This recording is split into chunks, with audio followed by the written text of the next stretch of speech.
શુભકામના એમ કહેવાય કે માણસ રોગી હોય અને રોગ જ્યારે વધારે આક્રમણ કરે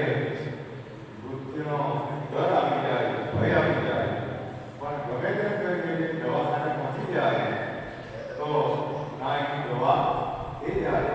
કે કદાચ મૃત્યુના નિશાને પડે તેમાં ઓક્સિજન ચાલુ કરી દે ત્યાં સુધી કંઈ સલામતી થઈ જાય. એવી રીતે આ સંસાર સાગરની અંદર આ સંસારમાં માણસો ગમે એટલા દુઃખી થાય, ગમે એવા સંકટો આવે, દુઃખો આવે, પણ એક માત્ર સાચી શ્રદ્ધાથી સદગુરુના ચરણમાં આવી જાય, આની શરણાગત થઈ જાય તો ત્યારે સદગુરુને કહીએ આજી સદગુરુને કારણ કે જેના શરણમાં જતા હોય તો એ જવાબ આપે. શરણાગતનો ભાવ કે કોઈ પણ કાર્ય શરણાગતના ભાવથી કરવામાં આવે તો એ કાર્ય હંમેશા સફળ થાય, પણ હંમેશા ભક્તોએ આવી સારી ભાવના ત્યારે એનો માણસોની અંદર અહંકાર આવે. આ આધ્યાત્મિક ક્ષેત્ર એવું છે કે સાંઈ બાબાએ એમના ચરિત્રમાં એમ કહેલું કે જ્યાં સુધી તમારી અંદર અહંકારમાં એક સાંકળો હશે ત્યાં સુધી મેં તમારો કૃપા નહીં કર્યા, પણ જ્યારે માણસો ક્રોધ થાય શુદ્ધ કહેવાય, અહંકાર પ્રેમ સાંકળો નહીં રહે ત્યારે ભગવાનની કૃપાઓ ધરાવતા અને માણસો પર કંઈ પણ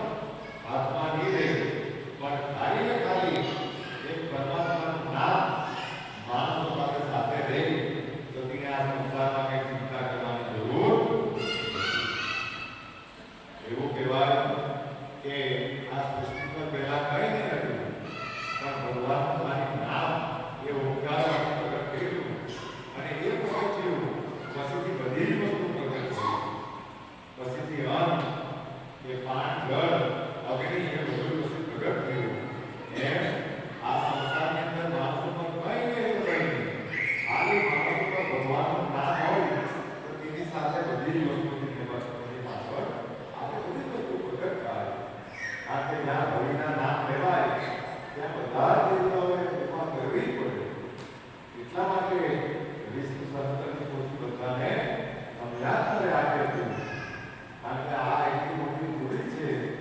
કે સમજાતા તમારા કંઈ પણ નહીં રહે, પણ આ કાર્ય તમારા પર રહે તો તમે દુનિયામાંથી પણ સર્જન કરી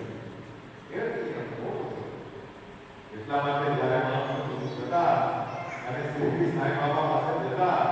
તો બાબા સામે બેસાડીને આનું પારાયણ કરાવી દેતા, આનો પાઠ કરાવી દેતા અને ભક્તો આ પાઠ કરે એટલે દુઃખો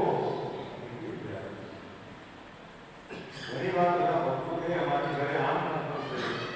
તેમ કરતો છે, આમ દૂર છે, પણ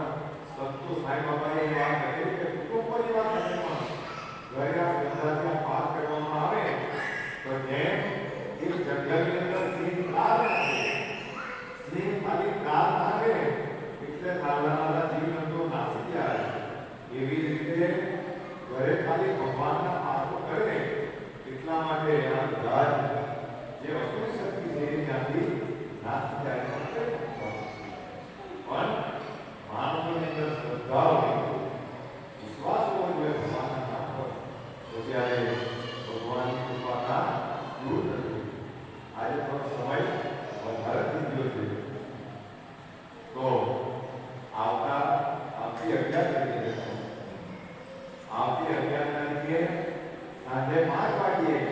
આપણા પંચનાથ સાંઈધામ પરથી કાંકરવાડી ગામે પાલખી જવાની છે.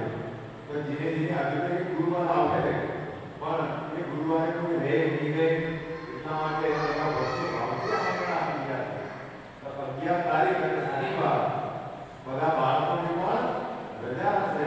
કારણ કેમ્પમાં બધા જવાના છે ત્યાં કાંકરવાડી ગામે અને ત્યાં વિષ્ણુ સહસ્ત્રના પાઠ અને ભજનની સભા ત્યાં છે કલાક માટે. પછીથી એ પ્રકારની સાથે સાંજે આપી અને બીજે દિવસે તે લોકો